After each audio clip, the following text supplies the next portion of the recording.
Alors, bonjour les amis, j'espère que vous allez bien. Ici Shakib, ouais, je sais, ça fait longtemps. Ouais, vous m'avez manqué aussi. Oui, on n'était pas parti, hein. On était là, cachés, en train de scruter, surveiller l'horizon. Ce qui va se passer avec cette pandémie de merde et tout ça. Le monde qui change à une vitesse hallucinante. Ben, on était là, hein. On était cachés en train de trader l'or comme des fous. D'une distance assez, assez correcte. Et pour cela... À cette occasion, je vais vous montrer mon modèle de l'or, c'est-à-dire comment moi j'approche ce fou furieux qui est l'or. Oui, c'est un fou furieux, donc c'est un animal dangereux qui est difficile à dompter. Ouais. Pourquoi je dis ça? Parce que le mec derrière, c'est pas une matière première, c'est pas une valeur de refuge et c'est pas une currency, mais il a tout ça. Vous comprenez? L'or a tout ça. C'est pour ça qu'il est difficile. Mais malgré cela, on a réussi dans Master Trading Group à le dompter. Regardez ce beau chiffre qui est une corrélation de 91%. Regardez, merde alors. Excusez-moi, je suis vulgaire, je vais arrêter mes conneries. Mais regardez, depuis janvier... Non, depuis décembre 2020 jusqu'à le jour d'aujourd'hui, regardez, on était vraiment corrélé avec ce dernier. Vous voyez? Et là, il me dit qu'il est baissier. Baissier, oui, on a changé de bias, les mecs. Ouais, c'est pour ça que les gens ne comprennent pas ce qui arrive. Donc, et les gens, arrêtez de dire n'importe quoi sur l'or. L'or n'est pas facile à trader, hein. C'est un malade, le mec. Ok, il fait ce qu'il veut, l'or. L'or est... Par contre, ce modèle-là est basé sur, on va dire, 17 indicateurs qui sont divisés sur 4 piliers. Hein. 4 piliers, non 5, excusez-moi, 5. On a l'expansion économique. On a en deuxième lieu risque et incertitude. On a le coût de l'opportunité qui est en 1 le taux d'intérêt, interest rate. Le quatrième coût d'intérêt en termes de monnaie, c'est-à-dire si un investisseur va acheter de l'or avec de l'euro, c'est pas la même chose qu'il va acheter avec le yen ou le dollar. Et en dernier lieu, on a le momentum. Donc c'est un modèle qui est fait pour le short term driver, c'est-à-dire quels sont les drivers de ce fou furieux dans le short term. Ok, on va commencer par l'expansion économique ou economic expansion. Donc, on a le GDP growth. On va voir la croissance du GDP. On a le ratio ou le spread entre emerging market et development market. Ça veut dire quoi? Ça veut dire on va voir les économies ou les différentes économies expansionnistes, c'est-à-dire à l'instar de l'Inde. On a l'Inde, on a la Chine, on a la Turquie, le Brésil, tout ça. Avec le development market qui est l'Union européenne, les États-Unis, je peux dire l'Allemagne, le Japon, tout ça, vous comprenez. Ensuite, on a le trade growth. Regardez, le trade growth, c'est... Attendez, je vais revenir ici, vous montrer. Rising income is associated with higher demand for jewelry, technology and long-term saving. The constant in our model capture, excuse-moi, this driver. Ça veut dire quoi? Ça veut dire dans l'économie, dans l'expansion économique, on va voir le income qui est associé avec la demande des bijoux, la demande en technologie, parce qu'il faut savoir que la technologie utilise beaucoup d'or dans les cartes mères et tout ça. Et on a long-term saving. Long-term saving, c'est pour faire des économies sur le long terme. Les gens, quand ils sont peur ou ils veulent tout simplement faire des économies, ils achètent de l'or.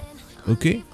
En deuxième lieu, on a le risk uncertainty, c'est-à-dire qui est le risque, l'incertitude et le risque.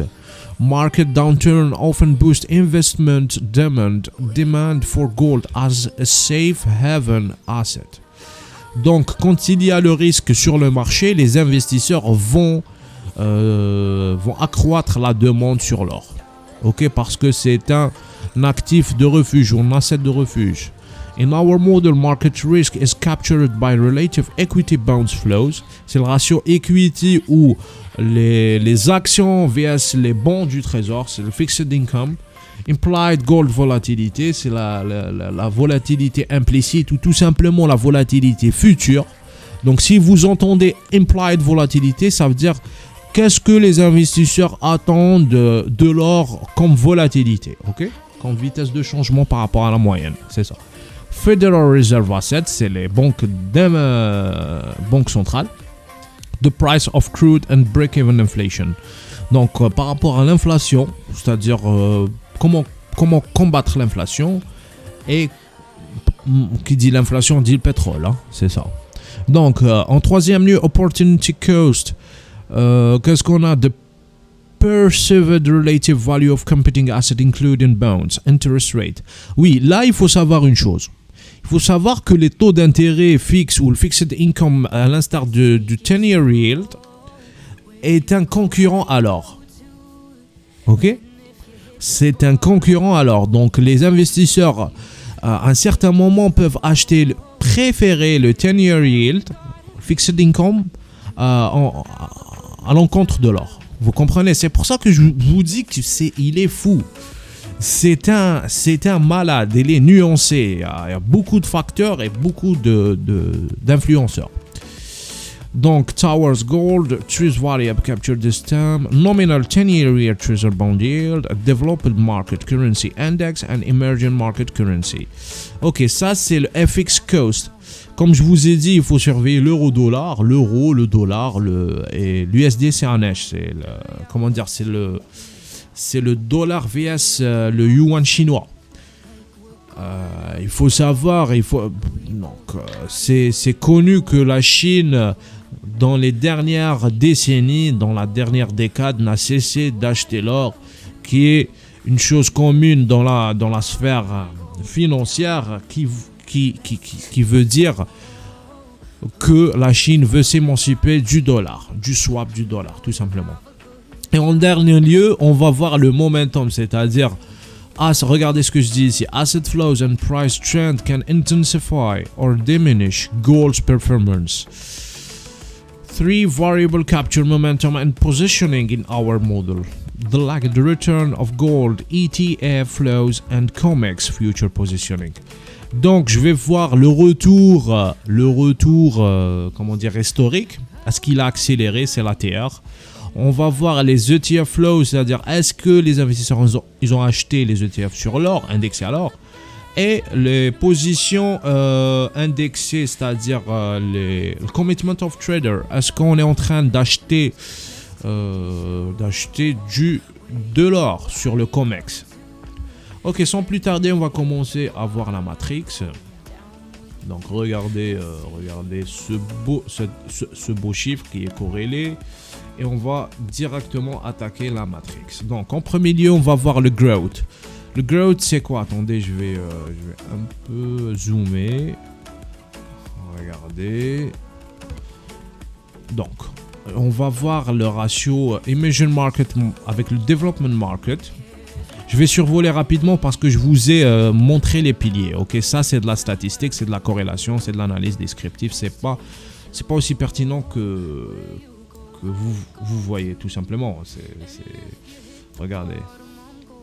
Déjà la corrélation elle est moins 16%, ici moins 14% avec l'average corrélation. Pour le trade c'est, regardez ce que je dis ici, hein, ça c'est important. La demand for gold in technology is driven by business cycle. Development market import growth reflect the indirect demand for electronic developed in emerging market Asia.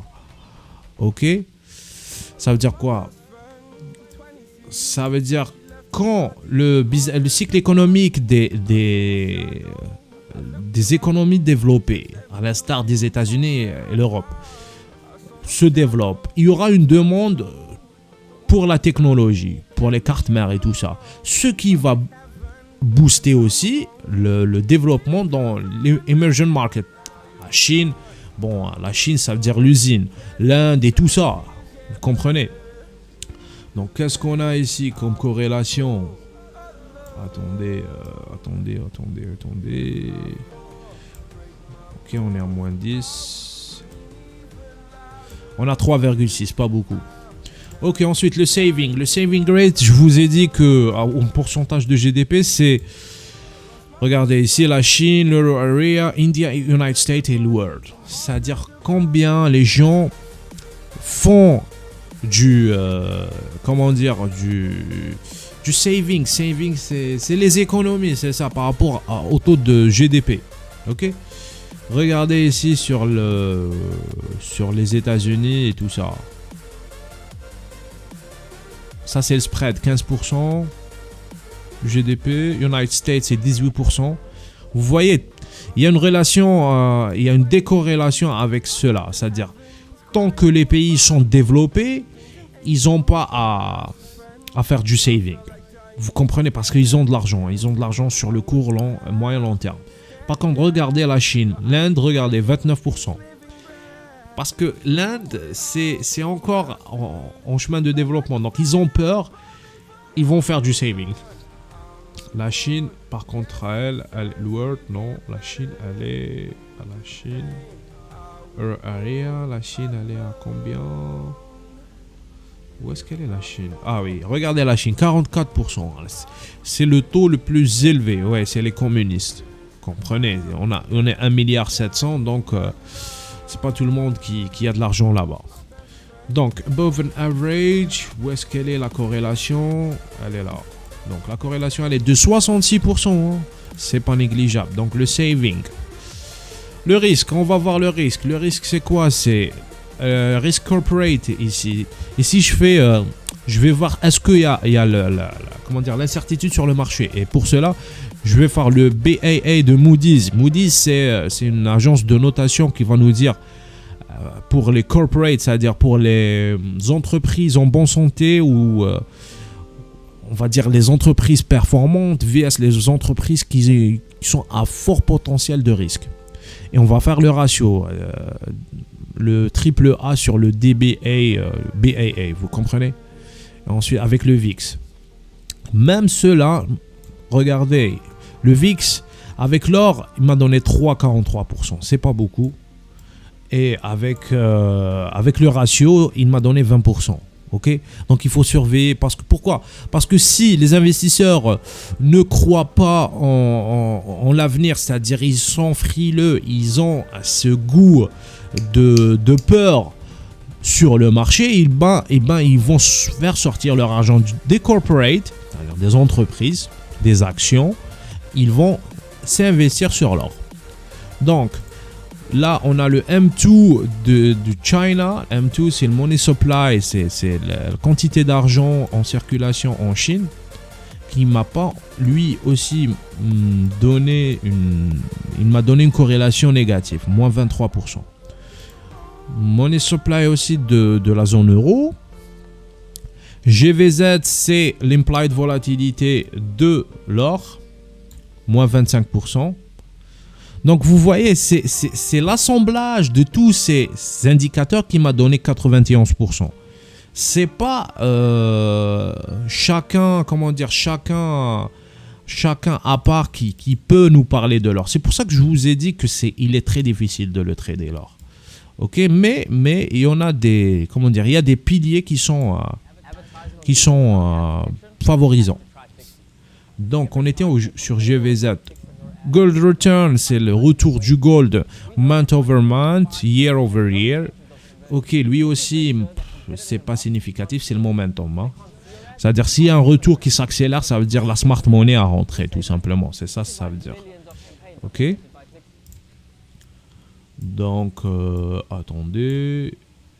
Où est-ce qu'elle est la corrélation? Je ne l'ai pas faite. Ouais, je ne l'ai pas faite. Donc, liquidity surplus, ça c'est un indicateur un peu difficile à comprendre, ok? Regardez. Où est-ce qu'elle est cette liquidité? Liquidity surplus, non, ça c'est year over year. Liquidity surplus, regardez.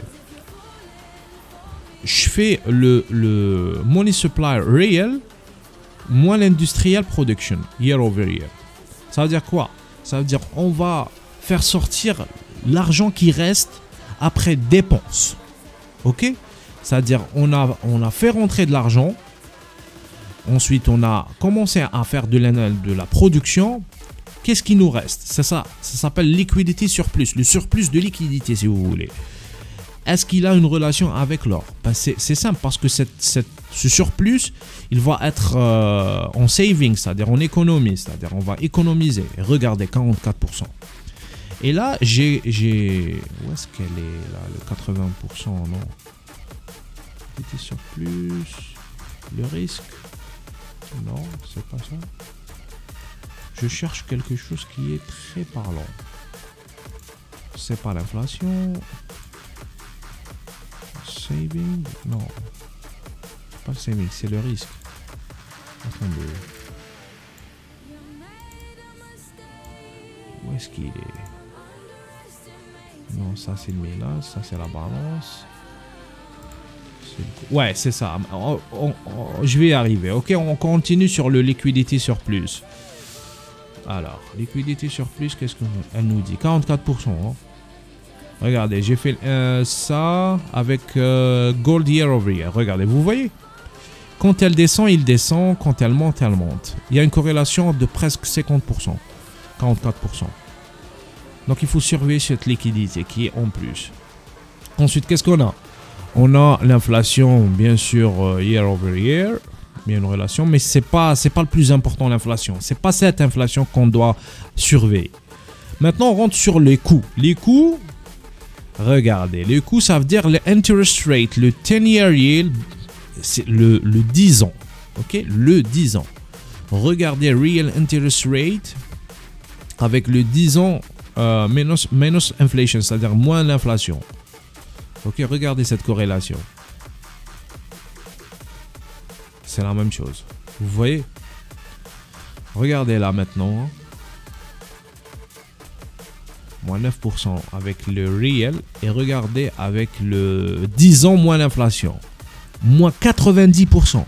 Ça, c'est un indicateur qu'on doit le surveiller avec l'or. Ok? Regardez la corrélation. Elle est de l'ordre. Putain, ils sont décorrélés. Donc si l'un monte, celui-là, il faut surveiller celui-là. Hein, qui est à moins 1, je pense. Moins 0,82 en mai. Ah non, là, j'ai pas ramené les datas. Mais celui-là, il est à moins 2,63. Ouais. Le real yield. S'il monte, il va monter parce que l'inflation a commencé à baisser. L'or commence à descendre. Ok? Donc, c'est ça ce que vous devez comprendre. Alors, pour l'opportunité sur les currencies, c'est-à-dire l'euro-dollar, regardez, il n'y a pas grand-chose. Hein. Moins 2% avec l'euro USD. Donc, parce que j'entends beaucoup que, ah ouais, quand l'or monte, l'euro-dollar monte. C'est faux. C'est faux. Regardez le retour. Regardez la corrélation. Moins 2%. Et moi, avec l'USD-CNH, moins 5%. Ok? Maintenant, on va rentrer sur le vif du sujet. La demande sur l'or. Ok? India and Greater China account for about 15% of consumer demand for gold and about 1/3 of total world demand. Le tiers de la demande mondiale est faite par l'Inde et la Chine. Donc, il faut scrupuleusement... comment dire? Non, c'est pas ça. Il faut surveiller ça. Donc, en juin, on avait 1%. Attendez, on va voir directement sur les graphiques. Gold demand and price. La demande, regardez. Quand la demande augmente, le prix augmente. Il y a une corrélation, vous la voyez. Il y a une petite corrélation. Regardez la demande, elle a fait ça. Le retour, il a fait ça de l'or. Price, month over month. Hein. Maintenant, dans cette demande, qu'est-ce qu'à l'intérieur de cette demande, c'est quoi qui la drive? Eh ben, on va voir le camembert qui est ici. Regardez. En fait, c'est le secteur de joaillerie. C'est secteur des... Comment dire? les bijoux, c'est ça, les bijoux qui représentent 55%. Ensuite, on a 21% l'investissement, c'est-à-dire c'est les hedge funds, c'est les banques d'investissement, c'est-à-dire une optique d'investissement. Vous voyez, ça c'est une optique de matière première pour travailler les cartes mères. Ça c'est une optique d'investissement, 21%, c'est pas beaucoup. Et ensuite on a 15% à Central Bank, ouais. Et ça c'est en tonnage, hein. Regardez, ici c'est 80 tonnes, 390 tonnes sur le mining. Ok, ça c'est les mining, ça je pense que c'est l'investissement et ça c'est les banques centrales. 9% c'est technologique, sur la technologie. Donc excusez-moi, je rectifie le tir. Ici c'était la technologie, les cartes mères et ici c'est la bijouterie, tout simplement, c'est la joaillerie, 55%. Et regardez ce qu'elle a fait la demande en dernier lieu. Eh ben, c'est la demande à la montée, mais qui l'a fait monter, c'est ça. C'est les investisseurs et la banque centrale. Vous voyez, c'est pas la technologie ou la joaillerie. Ça veut dire quoi? Ça veut dire qu'il y a le risque. Vous voyez, rappelez-vous, je vous ai dit que les investisseurs, quand ils n'ont pas foi sur les marchés, il y a une fuite en avant vers l'or. Donc la corrélation, elle est de 1,35 pour la demande. Et regardez, à l'intérieur, la demande, elle est de moins 50%. Vous voyez, donc, c'est pas...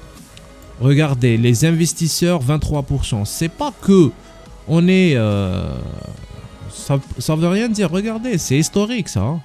Je n'invente rien. La demande à 1,35%. C'est pour ça que je vous ai dit, c'est un fou. Mais je l'aime bien parce que c'est un actif à scalper.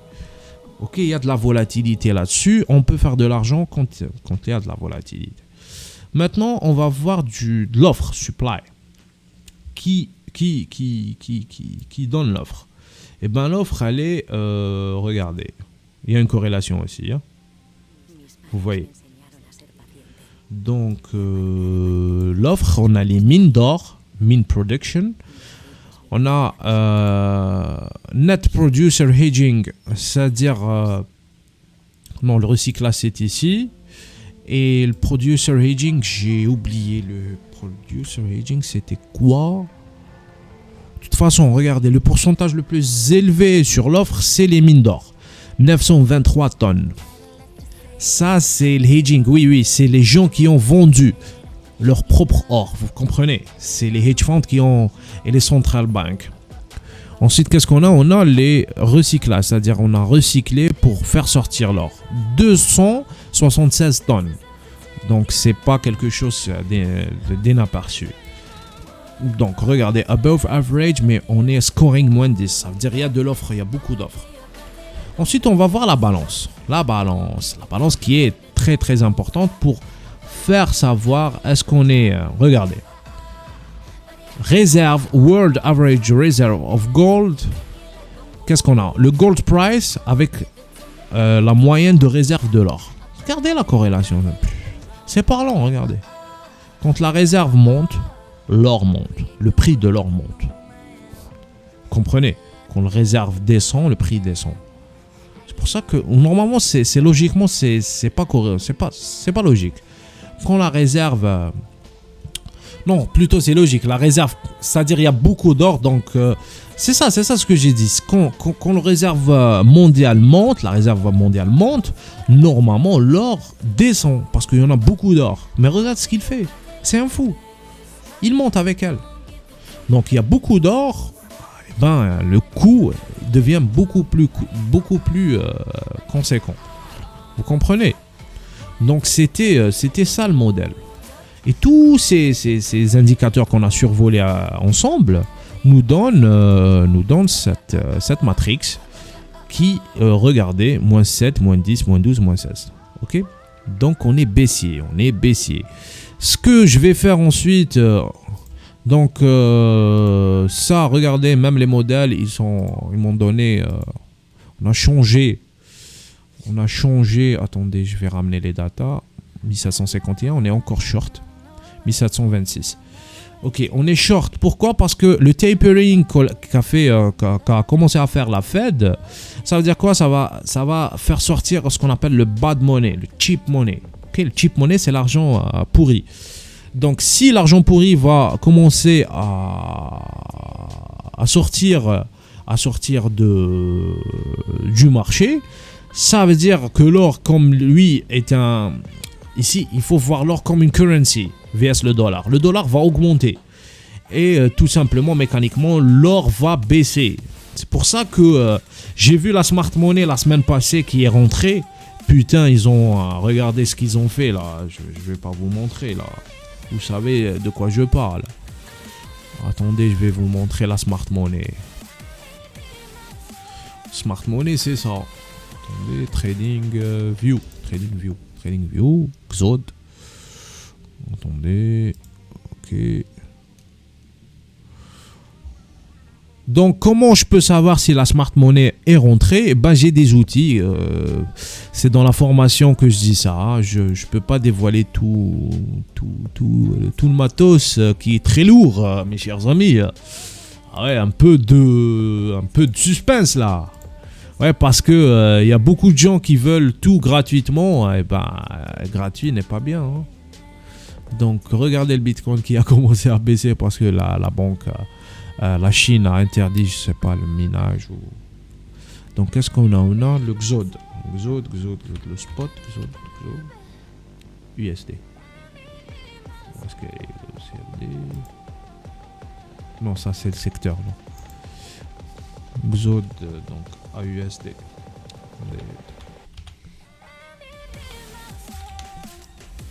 Gold, tout simplement. Regardez ici. Vous voyez ça? Ça c'est en daily. Hein? Regardez, paf, ensuite paf. Ça c'est la smart money, ok? Elle a commencé ici. Regardez, putain, ils sont très, comment dire, ils savent quand rentrer. Vous comprenez? Ils ont compris ça. Ils ont commencé à le faire baisser ici. Paf. Il va continuer à baisser. Hein? Donc, ensuite, qu'est-ce que je vais vous montrer? Je vais vous montrer l'implied volatilité. Ça, c'est très important. L'implied volatilité du gold qui est ici. Regardez, l'upper vol est à 1821 et lower vol à 1681. Donc, on va visiter les 1700. Ça, c'est sûr. OK? Donc, ça, c'est gratuit. Donc, c'est public. Donc, vous pouvez l'utiliser. Mais cette tendance qui est baissière, qui a commencé, vous ne savez pas comment la décortiquer, ok? Et ça, c'est dans le club MTG, l'équipe. Je ne peux pas donner tout à la fois, vous comprenez? Donc 30 septembre, non. Je vais faire le... Ouais, parce que septembre c'est fini, je vais faire l'octobre là. J'ai fait le vol de octobre. Ici octobre, ok, regardez, ça c'est 29 octobre. Ok? Donc, ça, c'était comment je trade l'or. Donc, le modèle de l'or. Je pense que c'est quelque chose de très parlant. C'est professionnel. C'est assez professionnel. Donc, j'aimerais juste vous dire que même le S&P va descendre. Il va corriger de 20%. Donc, méfiez-vous, les amis. Allez, donc, si vous voulez avoir ces modèles, donc c'est payant. Ok. C'est dans le club MTG.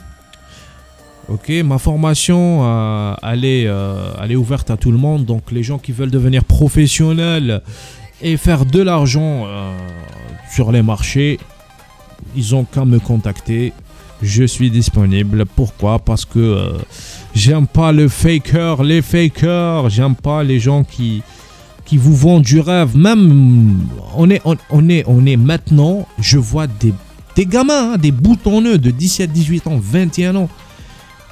Trader, Panama, Khoroto, je ne sais pas quoi. Mais ils sont... Écoutez les gens, ne tombez pas sur leur piège. Même si vous êtes jeune et vous voyez qu'il a votre âge. Le mec, c'est un bobo. Leurs parents leur donnent de l'argent. Ils font du marketing. C'est pas... Le trading, c'est des modèles, c'est de la statistique. C'est de la fonda. C'est fondamental derrière. Comment j'ai su que l'or a changé de bias? Et je suis un peu en retard par rapport à la smart money. Regardez la smart money qui a commencé à le faire baisser. Mais regardez, même le modèle m'a donné, hein, c'est à partir de avril. Regardez, avril, on était baissier, moins 20,5. Mai. Avril, mai. Et on va voir le prix ce qu'il a fait. Attendez. Ouais, ça. Regardez, à partir de quelle... attendez, accepter. À partir de quelle date on a commencé la baisse? Regardez. C'est pas moi, j'invente rien. Regardez, cette baisse qui a commencé. C'est en juin. Ok? Mon modèle avril, là. Attendez, est-ce qu'on a PC en avril, là? Janvier, là, ça c'est janvier, avril, mai, il m'a donné le modèle qu'il faut. Attention, l'or va commencer une baisse. Paf, il a continué. 1 mois, 2 mois ici, et paf, on commence la chute. Vous voyez? Mais il est difficile, hein, il est difficile l'or. Il est difficile à trader. Donc l'équipe, partagez, likez, et partagez cette vidéo si vous jugez que le contenu a de la valeur. Et on se voit à la prochaine vidéo, ok? Allez, ciao.